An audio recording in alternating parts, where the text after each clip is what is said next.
یا اللہ یا اللہ یا اللہ یا اللہ۔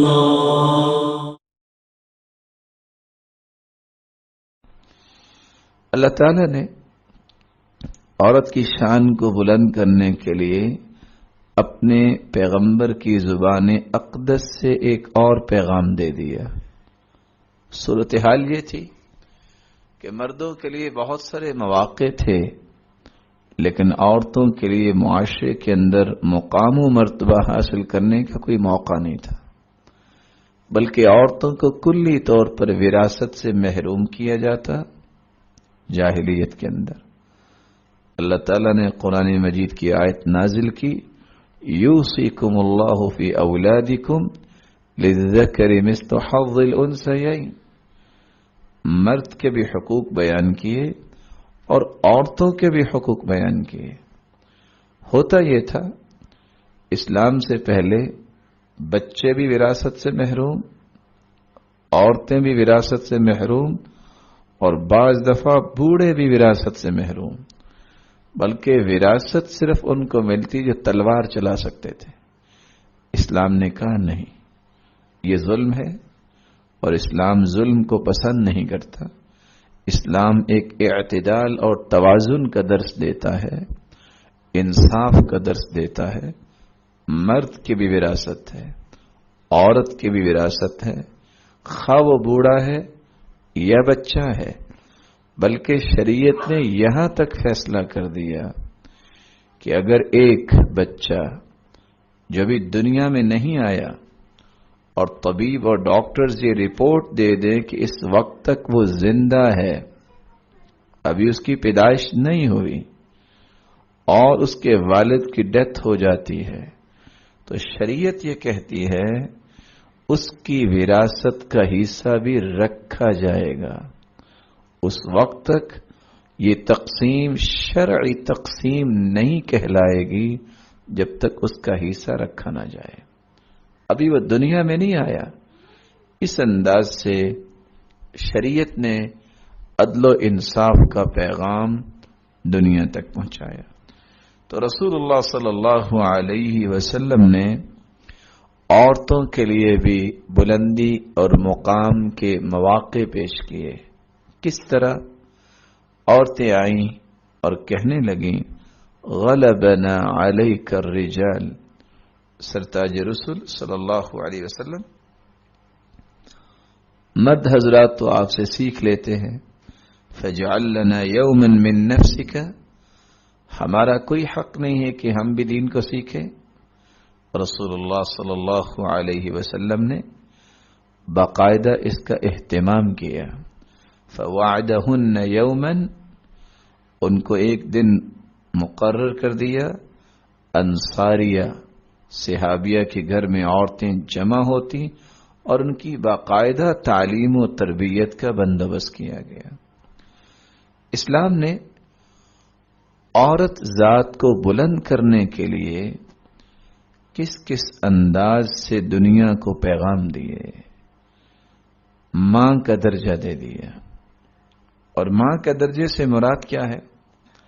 اتنا یہ بلند درجہ ہے، اگر صحیح بخاری اور صحیح مسلم کی یہ روایت سمجھ میں آ جائے تو اسلام کی عظمت کو کوئی جھٹلا نہیں سکتا۔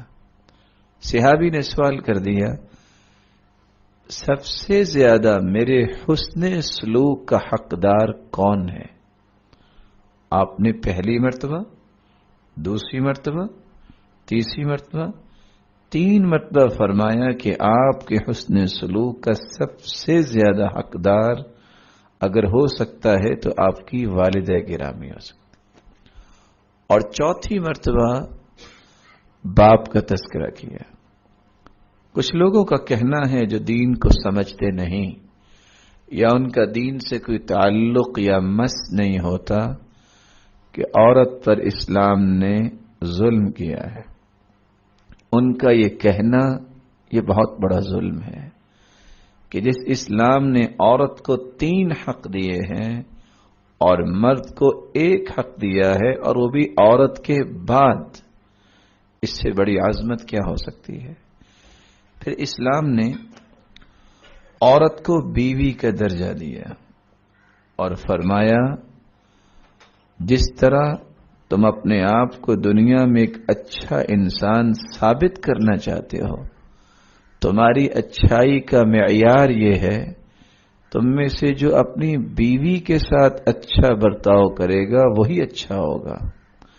اگر تمہارا برتاؤ بیوی کے ساتھ اچھا نہیں تو تمہاری اچھائی کی دلیل نہیں دی جا سکتی۔ اسی طرح اسلام نے عورت کو سکون اور وقار کا مصدر قرار دے دیا۔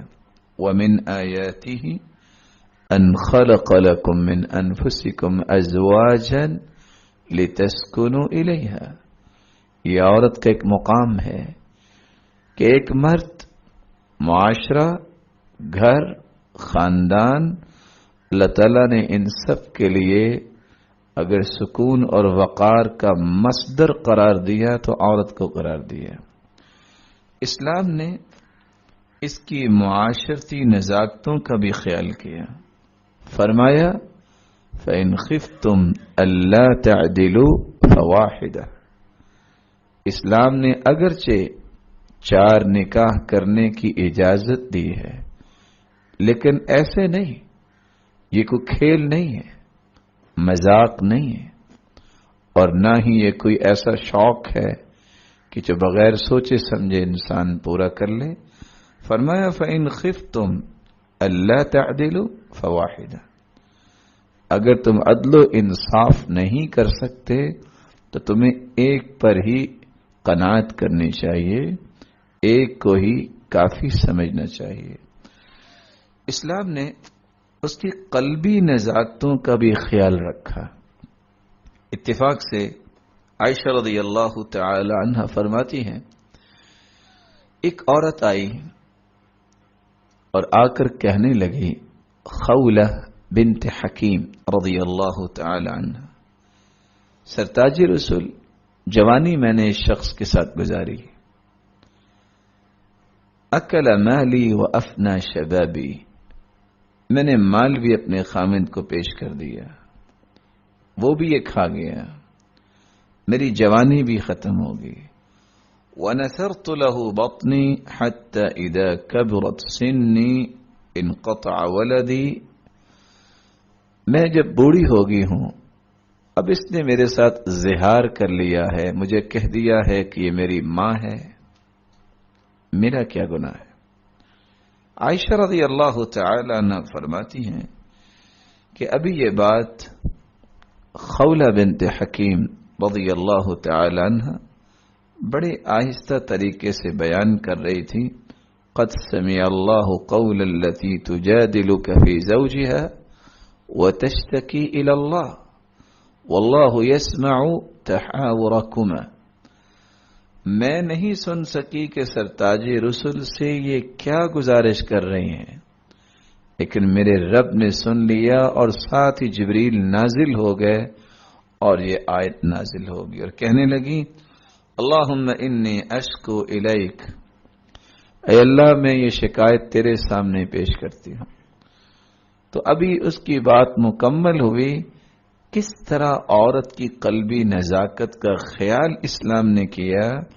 اللہ تعالیٰ نے فوراً جبریل امین کو بھیجا اور قد سمع اللہ قول التي تجادلك فی زوجها وتشتکی الی اللہ، یہ آیات اللہ کے رسول صلی اللہ علیہ وسلم پر نازل ہو گئی۔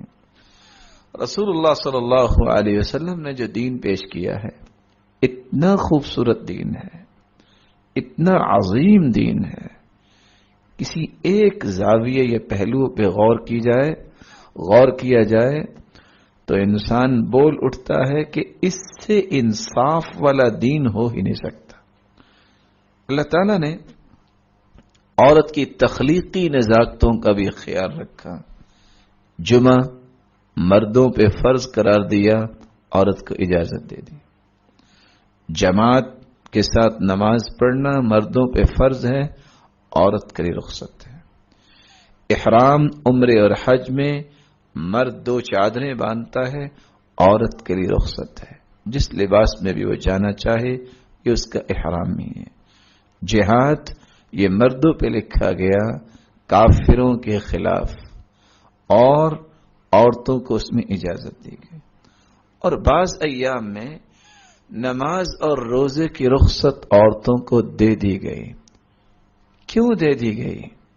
اس لیے اس کی تخلیقی نزاکتوں کو سامنے رکھتے ہوئے رسول اللہ صلی اللہ علیہ وسلم نے یہاں تک حکم دے دیا تمہارا آپس میں ٹکراؤ کافروں سے بھی ہو جائے تو تم نے عورتوں کو قتل نہیں کرنا، تم نے بچوں کو قتل نہیں کرنا، تم نے بوڑھوں کو قتل نہیں کرنا۔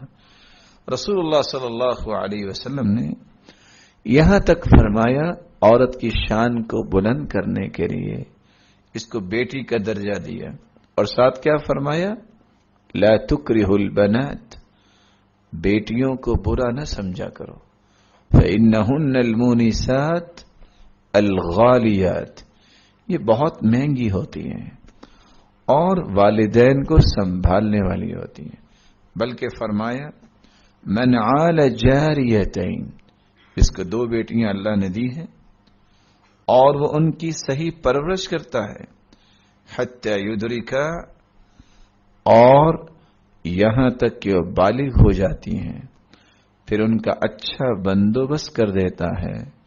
قیامت کا دن ہوگا، دخلت انا وہو الجنہ کہاتین، آپ نے 2 انگلیاں صحابہ کے سامنے کی، میں اور وہ جنت میں اس طرح اکٹھے داخل ہوں گے۔ سبب کیا بنے گا؟ 2 بیٹیوں کی صحیح پرورش اور 2 بیٹیوں کے لیے اچھے گھر کا انتخاب۔ تو اسلام نے یہاں تک بیان کیا من کان لہ 3 بنات، جس کی 3 بیٹیاں ہوں گی، فصبر علیہن، اس پہ صبر کرتا ہے، منہ نہیں چھپاتا۔ یہ جاہلیت کا ایک تصور تھا، وَإِذَا بُشِّرَ أَحَدُهُمْ بِالْأُنثَى ظَلَّ وَجْهُهُ مُسْوَدًّا وَهُوَ كَظِيمٌ، اگر بیٹی پیدا ہو جاتی تو اپنے منہ کو چھپاتا پھرتا تھا۔ لوگ کیا کہیں گے؟ لوگ کیا کہیں گے؟ تم کس کے بیٹے ہو؟ تم بھی تو کسی عورت کے بیٹے ہو نا۔ اور وہ اپنے لیے بہت بڑا طعنہ سمجھتا، لیکن حدیث یہ کہتی ہے جس کو اللہ تعالیٰ نے 3 بیٹیاں دی اور وہ صبر کرتا ہے، وَأَطْعَمَهُنَّ وَسَقَاهُنَّ، ان کو کھلاتا بھی ہے پلاتا بھی ہے، وَكَسَاهُنَّ مِنْ جِدَتِ، جو اللہ نے دیا ہے مال اس سے ان کے لباس کا بندوبست کرتا ہے۔